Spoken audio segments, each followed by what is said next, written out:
आमचे नेते आदरणीय देवेंद्र फडणवीस साहेबांना विनंती करतो की या प्रवेशाबद्दल आपल्या भावना.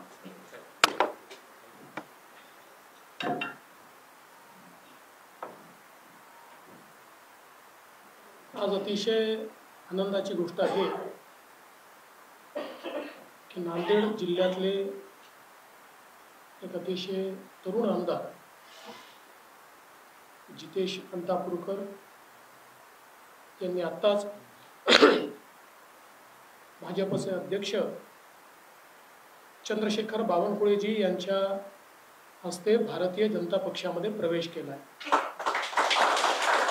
मी त्यांचं आणि त्यांच्यासोबत आलेल्या या सर्व प्रमुख सहकाऱ्यांचं भारतीय जनता पक्षामध्ये मनपूर्वक स्वागत करतो.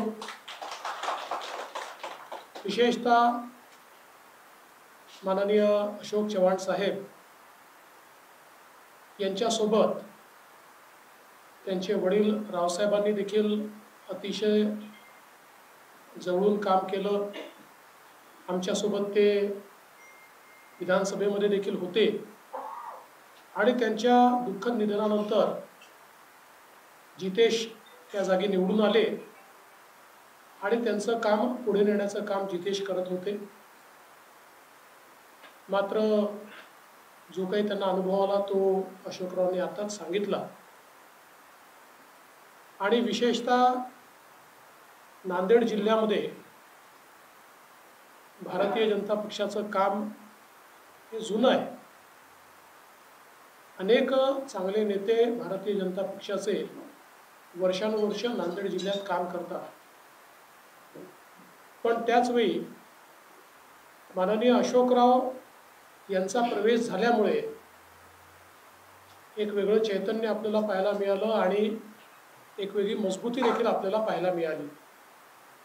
आणि हळूहळू अशोकरावांचे जे काही सहकारी आहेत, कारण ज्यावेळेस अशोकरावांनी प्रवेश केला त्यावेळेस त्यांनी सांगितलं होतं की मी कोणालाही आग्रह करणार नाही, ज्याला यायचं असेल तो माझ्यासोबत येईल.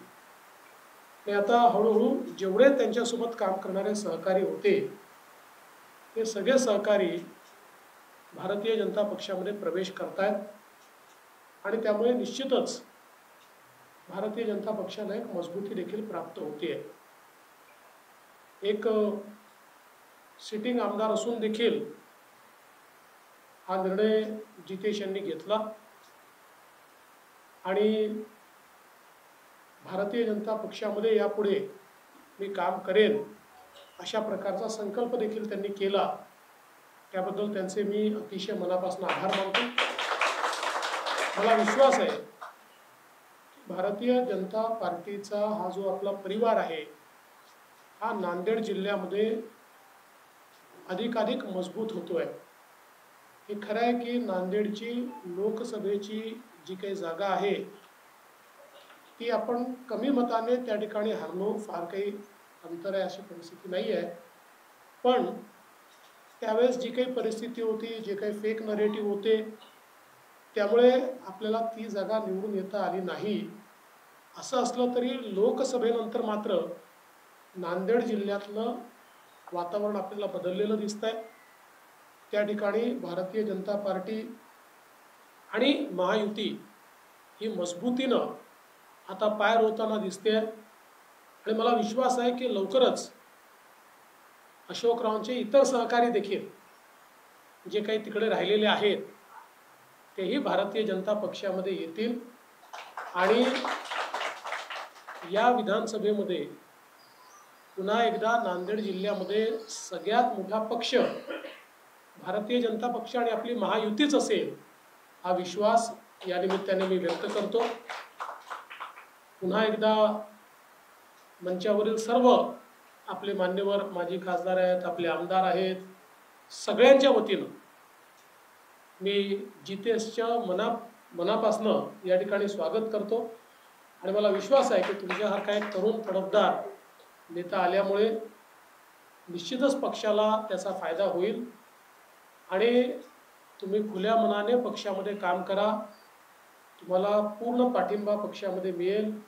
आम्ही सगळे तुमच्या पाठीशी पूर्ण ताकदीने उभं राहू पक्ष वाढवण्याचं काम जे तुम्ही कराल हा मला विश्वास आहे. त्याकरता मी तुम्हाला मनपूर्वक शुभेच्छा देतो.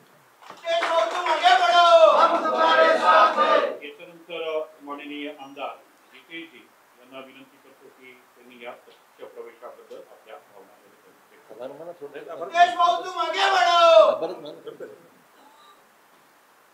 आज ते चालू नाही. बसून बसून बसून का आज मुंबई येथे माझा भारतीय जनता पार्टी या पक्षामध्ये महाराष्ट्राचे सन्माननीय उपमुख्यमंत्री देवेंद्रजी फडणवीस साहेब तसेच महाराष्ट्राचे माजी मुख्यमंत्री आदरणीय राज्यसभेचे सदस्य अशोकराव चव्हाण साहेब तसेच महाराष्ट्राचे भाजपचे प्रदेश अध्यक्ष आदरणीय चंद्रकांतजी बावनकुळे साहेब तसेच आमच्या जिल्ह्यातून आलेले सर्व आमदार पदाधिकारी या सर्वांच्या समवेत उपस्थितीत आदरणीय व्यासपीठाच्या उपस्थित या ठिकाणी मला भारतीय जनता पार्टीमध्ये माझा प्रवेश या ठिकाणी झालेला आहे. त्याबद्दल मी मनापासून मान्यवरांचे व्यासपीठाचे या ठिकाणी फडणवीस साहेबांचे बावनकुळे साहेबांचे चव्हाण साहेबांचे सर्वांचेच मनापासून या ठिकाणी धन्यवाद व्यक्त करतो की आपण मला नव्याने काम करण्याची या ठिकाणी संधी दिली.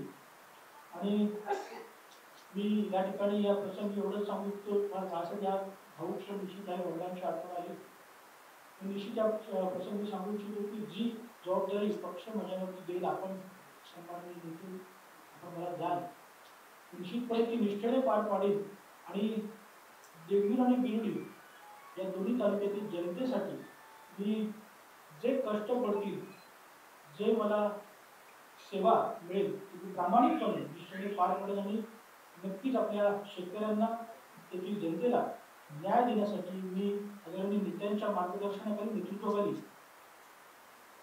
प्रामाणिकपणे काम करेल एवढंच मी या प्रश्नाची सांगतो. धन्यवाद.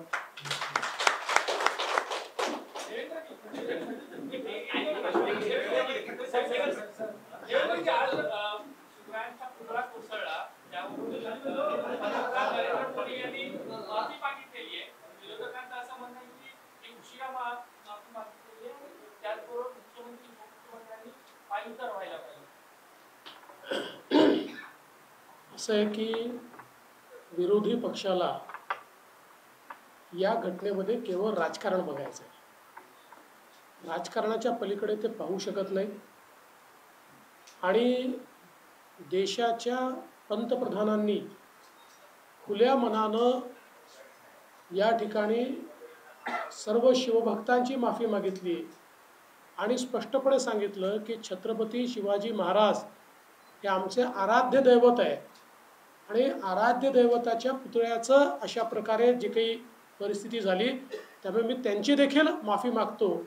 मला असं वाटतं की यानंतर याच्यावर राजकारण करणं हा कुठेतरी विरोधकांच्या मनाचा कोतेपणा आहे.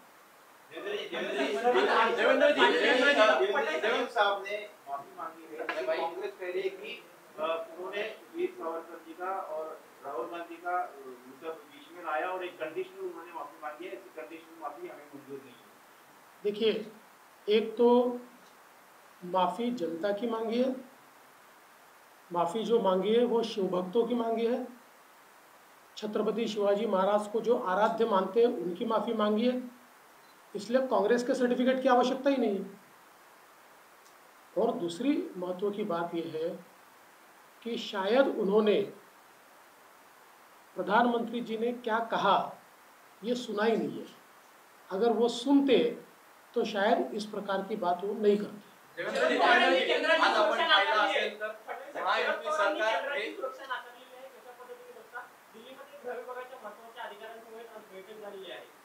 मला ती का दिली हेही माहिती नाही, त्यांनी नाकारली का हेही माहिती नाही. हा केंद्राचा आणि त्यांचा संबंध आहे, आमचा काही संबंध नाही त्याच्याशी. देवेंद्रजी, आज आपण बघत वेगवेगळ्या शेतकऱ्यांसाठी योजना आहे, त्यातलेच एक मंत्री चालाय चव्हाण आज एक शेतकरी त्यांच्या निवेदन हे करत होते ते भर सभेत बोलले की तुम्ही बघा, ते काय नेमकं बोलले आहेत, तिथे काय घटना घडली आहे याची मला कल्पना नाही आहे. त्यामुळे जी गोष्ट आपण बघितली नाही, ज्याची आपल्याला माहिती नाही, त्याच्यावर रिॲक्शन देऊन मला असं वाटतं की ते योग्य होत नाही. त्याची पूर्ण माहिती घेतल्यावर त्याच्यावर रिॲक्शन मी देईन.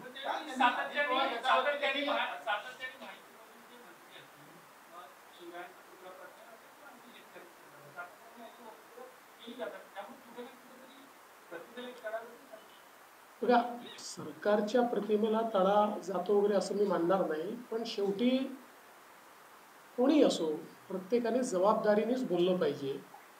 कारण आपण 12 कोटी जनतेचे प्रतिनिधी आहोत. त्यामुळे आपल्या बोलण्याचा कोणावर काय परिणाम होऊ शकतो याचा विचार करूनच प्रत्येकाने बोललं पाहिजे. हर्षवर्धन पाटील यांनी आज समर्थकांची बैठक घेतलेली आहे. आगामी काळामध्ये मी माझा निर्णय घेणार. यापूर्वी देवेंद्र फडणवीस यांना मी शेवटचं बोलणार आहे असं जाहीर सांगितले. लोकसभा निवडणुकीपूर्वी तुमची आणि अजित पवार, हर्षवर्धन पाटील यांची तिघांची बैठक झाली होती. त्यांना शब्द दिला होता अशी त्यांनी जाहीर कबुली सभेत दिली आहे. कशा पद्धतीने बघता? हर्षवर्धन पाटील भारतीय जनता पक्षाचे नेते आहेत. हे खरं आहे की तिथे आता एक पेच प्रसंग आमच्यासमोर आहे. तिथे अजितदादांच्या पक्षाचे त्या ठिकाणी सिटिंग आमदार आहेत. आमच्याकडनं मागच्या वेळेस हर्षवर्धन पाटील लढले होते, कमी मताने त्या ठिकाणी हारले होते. हा पेच प्रसंग आहे. चर्चा करून त्यातनं आम्ही मार्ग काढू हा मला विश्वास आहे. तानाजी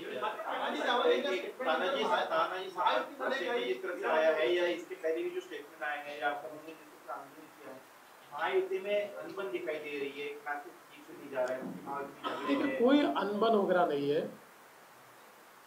कल का जो अजीत पवार जी के राष्ट्रवादी कांग्रेस ने कार्यक्रम किया उसको आंदोलन नहीं कहा जा सकता. एक प्रकार से उन्होंने उस घटना पर दुख व्यक्त किया, तो हमको सबको ही दुख है.